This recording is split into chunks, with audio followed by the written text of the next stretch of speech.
Unahin nating pag-usapan yung pinaka-viral, yung tungkol sa bus body.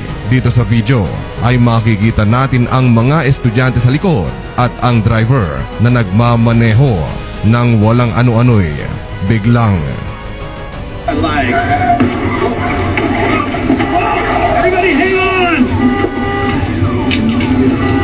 naglaho ang mga estudyante.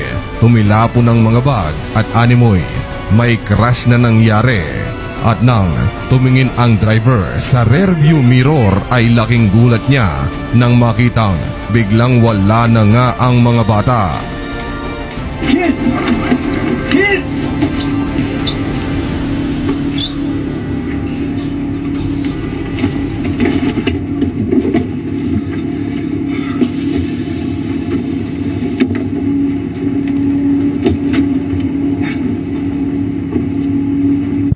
Pero hindi pa dyan matatapos dahil heto pa ang hidden gem o part 2 ng video na marami sa inyo ang siguro hindi pa nakakapanood.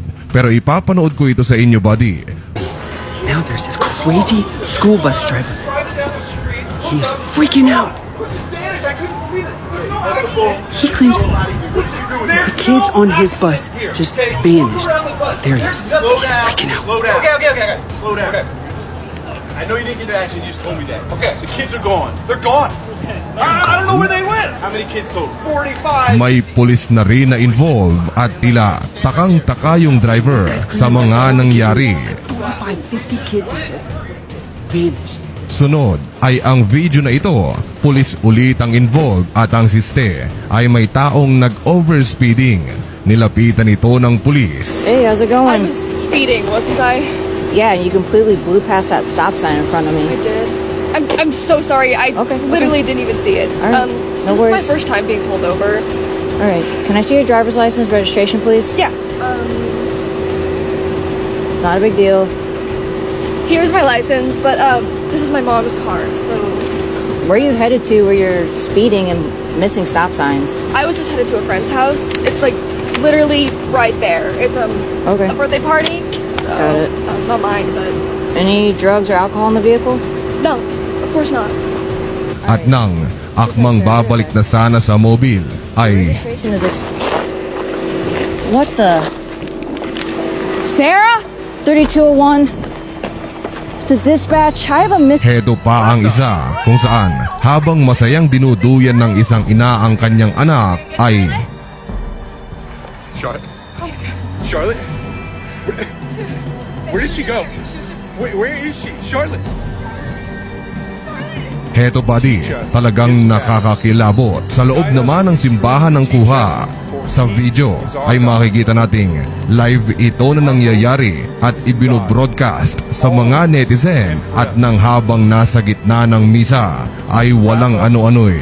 I'd like to ask that we all stand for one last song.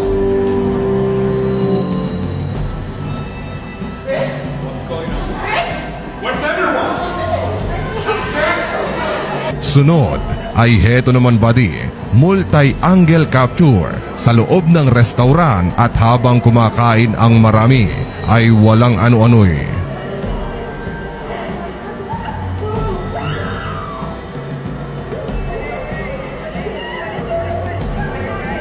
Sinong mahilig sa Shopee sa inyo?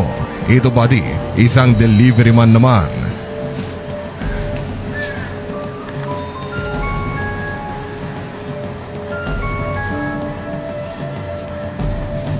Hep hep hep hep hep ikaw. Kung magaling kang editor ay may nakikita. May napapansin ka bang may cut na ginawa sa video? Dahil kung ako ang tatanungin, parang wala akong nakikita. Talagang nakakapanindig balahibo body ano? And last but definitely not the least ay ang video vlog na ito ng isang siklista. Sa video ay habang nagbabike kasama ng kanyang kaibigan ay Whoa!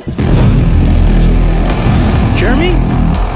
Jeremy! So ayun buddy, ang ilan sa mga nasagap ng aking antena, mga video kung saan ipinapakitang nangyayari na nga talaga ito sa iba't ibang panig ng mundo.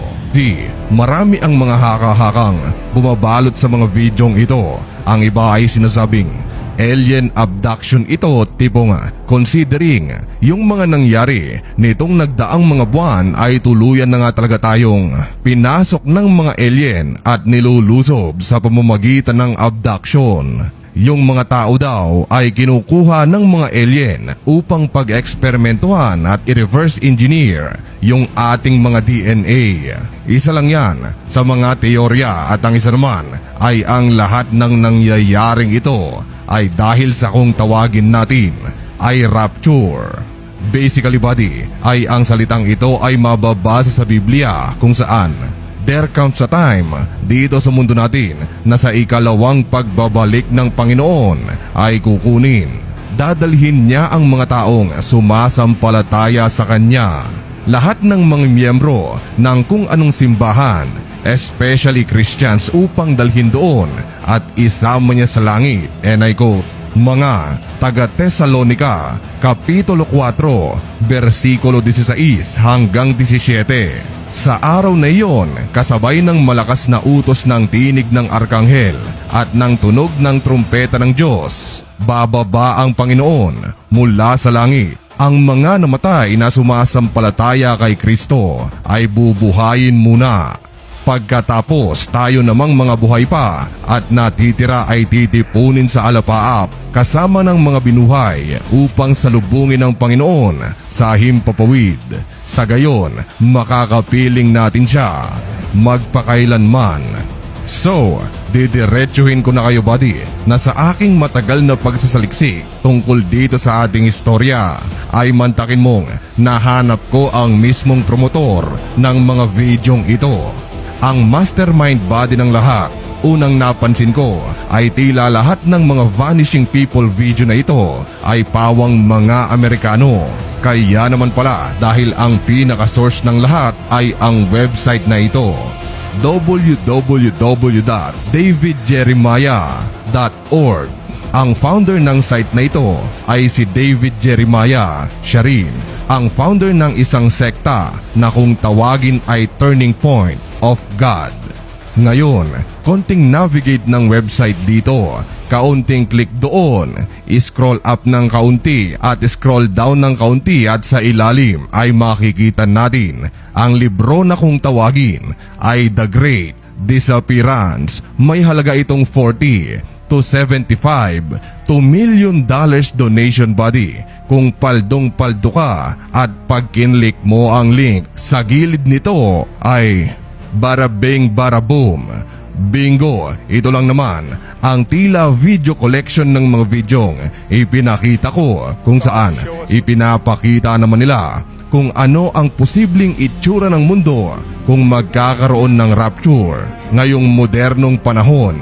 Hence, yung website kung saan mapapanood ang mga video nila ay ang kung tawagin ay perhapstoday.org o sa Tagalog ay baka ngayong araw.org. Maganda ang user interface buddy. Andito ang clip ng pulis, clip ng bus at pati yung clip sa loob ng simbahan.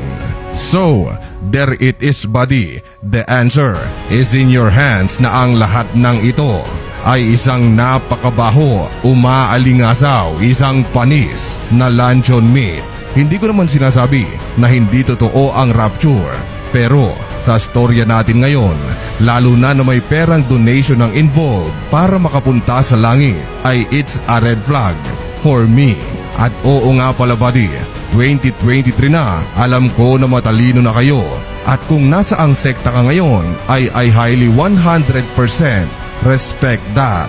Pero payong kapatid lang na lagi mong tatanungin ang iyong sarili na kung ang inyong samahan o pastor na nagtuturo sa inyo ay tunay nga bang ginagamit siya ng Panginoon o sadyang ginagamit nila ang pangalan ng Panginoon. Tulad nito, for sure, paldo itong si Jeremiah na ito lalo na't viral ang kanyang mga video. At kung tatanungin kung ano ang kanyang puhunan para makakuha ng pera ay wala nang iba kundi ay ang kung tawagin ay eternal damnation. Takot na nararamdaman natin sa tuwing babanggitin ang ikalawang pagbabalik ng Panginoon.